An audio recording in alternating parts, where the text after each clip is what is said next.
Boker Tov, Boker Tov, les amis.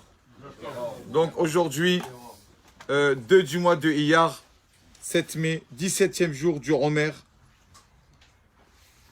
Donc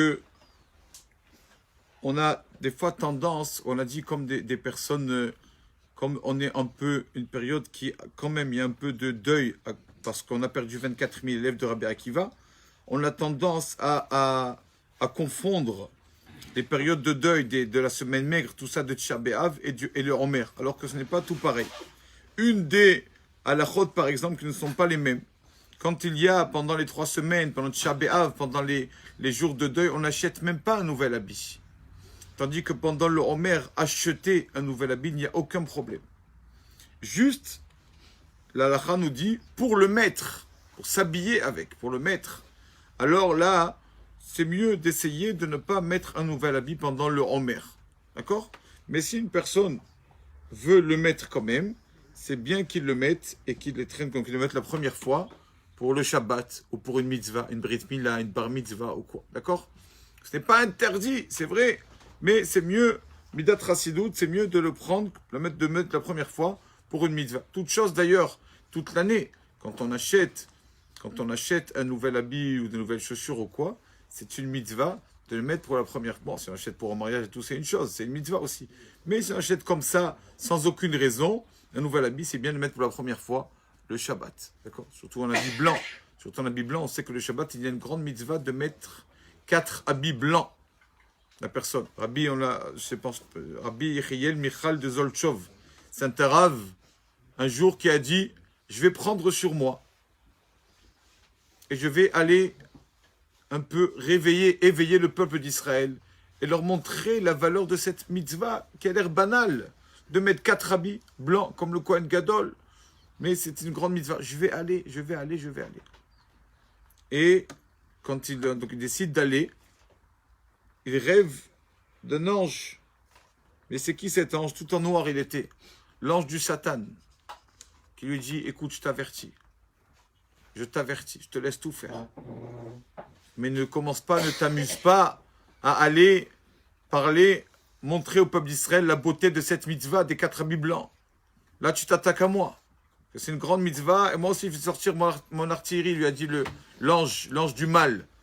Parce que c'est quelque chose, ces 4 habits qui me font beaucoup de mal. Alors, ne va pas faire ça. Garde-le pour toi, ce secret. Il a dit quand même, j'y vais. Je veux aller, le peuple d'Israël, les accords autant les faire mériter de connaître cette belle mitzvah, 4 habits blancs.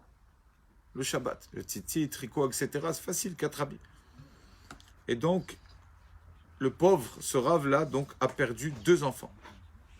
D'accord? Et il a dit, je sais que c'est le Satan qui m'a fait perdre mes 2 enfants parce que je suis allé contre lui. Il m'a dit, mais c'est pas grave. J'ai gagné le fait qu'au moins, la mitzvah, que le peuple d'Israël connaît la grandeur de cette chose-là. Ce qui est quelque chose de tout simple. Mettre 4 habits blancs, qu'est-ce qu'il y a? On dirait, ils font le même sans faire attention. Quelque chose de tellement grand, de mettre ça le Shabbat, d'accueillir le Shabbat avec ces 4 habits blancs, c'est une grande mitzvah. Donc, voilà, quand on a un nouvel habit, essayons de les traîner même dans l'année, mettre la première fois pour le Shabbat ou pour les fêtes, etc. Il y a une question que tout le monde se pose. Quand une personne, par exemple, on lui dit, écoute, tu as mérité d'une croisière, tu as gagné une croisière, toi et ta femme, donc vous allez dans, on va dire, je sais pas moi, le 15 juin, vous allez voyager, toi et ta femme, prendre le bateau, et lui il est tellement content, il attend ce moment. Qu'est-ce qu'il fait?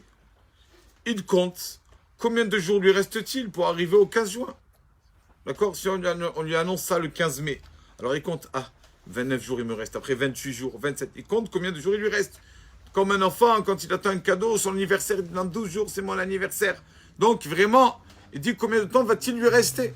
Alors que nous, quand on compte le Homer, on attend la fête de Shavuot, on attend le don de la Torah. Comment on compte? On compte les jours que nous avons déjà comptés, d'accord? On a compté 1, 2, 3, jusqu'à 17. Pourquoi on ne compte pas? Contraire. On dit, dans 49 jours. Après, on demande du 48 jours, Shavuot. Après 47, etc. Comme tout le monde a l'habitude de faire. On dirait qu'on compte le contraire. Pourquoi être toujours bizarre comme ça? Donc, c'est une question assez connue. C'est pas bien sûr moi qui la pose, mais tout le monde a ça dans la tête. quand on attend quelque chose, chacun dans son domaine. Quand les gens, malheureusement, il y en a qui aiment les films, disent, ah, dans 10 jours, il sort ce film, dans 9 jours, il sort ce film. Quelqu'un qui aime le foot, il va dire, bientôt, il y a la Coupe du Monde, je sais pas quoi. Quelqu'un qui aime manger, il va dire, ah, ce restaurant, dans 2 jours, il ouvre, on va aller l'inaugurer si Dieu veut. Chacun ce qu'il aime. Donc pourquoi on ne compte pas comme ça le Homer? On aurait dû compter les jours qu'il nous reste pour arriver jusqu'à Shavuot, et non les jours que nous avons déjà comptés depuis le 2e jour de Pessah. Réponse à cela, nous disent nos sages. Nous, on a tendance à croire que le but de tout le Homer, c'est Shavuot, le 49e jour. Donc, tant qu'on n'arrive pas à Shavuot, on n'a rien. Mais ils disent nos sages, au contraire. Au contraire. Chaque jour du Homer qu'on prend, chaque jour du Homer qu'on compte, ça aussi, ça nous fait du bien. Donc, c'est comme une personne, quand on lui dit, écoute, tu vas gagner, Bezrat Hashem, 2 millions d'euros. Mais on va te les donner doucement, doucement. Chaque jour, tu vas prendre, on va dire 200 000. Il compte 200 000, 200 000. Donc chaque jour, il dit, ah là là, ça fait 2 jours. Je suis à 400 000. Ça fait 3 jours. 600 000, etc. Chaque homme lui donne un peu. Comme il donne un peu à chaque jour, alors il compte les jours qui sont déjà passés, parce que, ça y est, il amasse la somme qu'il a gagné. Comme ça. Donc c'est comme le Homer, c'est ça. Chaque jour du Homer est un trésor. Hachem, il nous va donner tout le trésor, c'est vrai que ça Shavuot la Torah. Mais chaque jour du Homer, une personne, il peut commencer à recevoir la Torah, elle peut commencer à s'améliorer, à changer. Donc on compte en fait les jours qu'on a déjà comptés pour dire, ah, on a déjà gagné. Aujourd'hui, ça fait 17 jours qu'on gagne Baruch Hashem. C'est pour ça qu'on gagne, c'est pour ça qu'on compte les jours que nous avons déjà passés. Que chaque jour, on a reçu quelque chose. Chaque jour. On raconte sur 2 amis qui étaient donc sur le même banc d'école. Ils se rencontrent des années après. On en voit un tout simple, d'accord, habillé tout simplement, on voit l'autre, Baruch Hashem, avec son chauffeur, sa belle voiture, etc.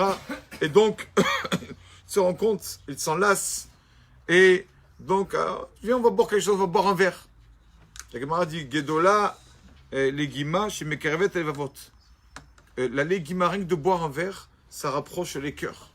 D'accord, de s'asseoir ensemble sur un verre, de je sais pas quoi, c'est comme ça que se crée un certain lien d'amitié. Se crée un lien d'amitié. Et donc, il s'assoit et il dit, écoute, après avoir bu un peu, il lui dit, je peux te poser une question? Comment tu vas, au Hachem, tu as réussi dans les affaires? Qu'est-ce que tu fais dans ta vie? Dis-moi. Il lui a dit, je fais de l'import-export. Je vais en Chine, comme ça je commande et tout ça, etc. Et je fais venir des palettes, plusieurs objets, tout ça. Et je revends tout ça. Et tu revends? Donc à quoi ça sert? Si tu revends au même prix que tu allais acheter, qu'est-ce que tu as gagné? Il dit non, t'inquiète pas, ne t'inquiète pas. Il y a une belle marge. Et donc je gagne de l'argent. Il lui a dit, d'accord, mais quand tu vas là-bas, tu dors à l'hôtel, au restaurant, etc. Tu as les dépenses. Comment tu fais? Il lui a dit, mais regarde, viens, je te montre. Il lui montre donc son petit carnet, son Picasso, regarde. J'ai marqué, j'ai fait les comptes, toutes les dépenses, etc. Je marque l'hôtel et tout. Et ma marge, justement, je prends une marge en fonction de toutes les dépenses qu'il y a autour, le voyage d'affaires, etc. Il a dit, d'accord, alors pourquoi? Il lui a dit, bon, j'ai compris. Mais pourquoi tu n'as qu'à marquer sur ton papier, sur ton pincas, combien tu as acheté la marchandise, combien tu veux la gagner, combien d'argent tu veux gagner avec ça, et c'est tout. Juste tu le marques. Il lui a dit, mais dis-moi, pour ça que tu es resté si pauvre, toi. L'essentiel, ce n'est pas de marquer. L'essentiel, c'est d'aller, commander le billet, aller en Chine, prendre l'avion, etc. Si j'ai rien que je marque, j'ai ça et je veux gagner ça, voici ma marche. Je n'ai rien gagné du tout. Il faut que je passe à l'action. Il a dit, c'est pareil pour le Homer. Si on compte tous les jours, c'est très beau de compter. Une grande mitzvah de compter le Homer. Aujourd'hui comme ça, aujourd'hui comme ça. On compte, on marque. Mais ce n'est pas l'essentiel que de compter. Et ça y est, je me suis acquitté de la mitzvah. L'essentiel, c'est de passer à l'action aussi. Ça y est, j'ai compté ça. Voilà, allez, aujourd'hui, j'ai essayé de faire ça. Aujourd'hui, 17e jour. C'est déjà 17 jours. Allez, il faut que j'avance dans ça, etc., etc. Il faut passer, il faut le faire, le voyage. Il ne faut pas juste marquer et compter la mitzvah. Après, ça y est, je me suis débarrassé, j'ai compté le Homer. C'est une personne, c'est un travail sur soi. Chaque jour du Homer. Et comme justement, chaque jour, c'est un trésor, en fait. C'est pour ça qu'on compte les jours qu'on a déjà comptés pour amasser un peu à la fin de ces jours. On va voir tout ce que, chaque jour, comment on s'est amélioré, comment on a avancé. Baruch Adonai Leolam. Amen. Amen.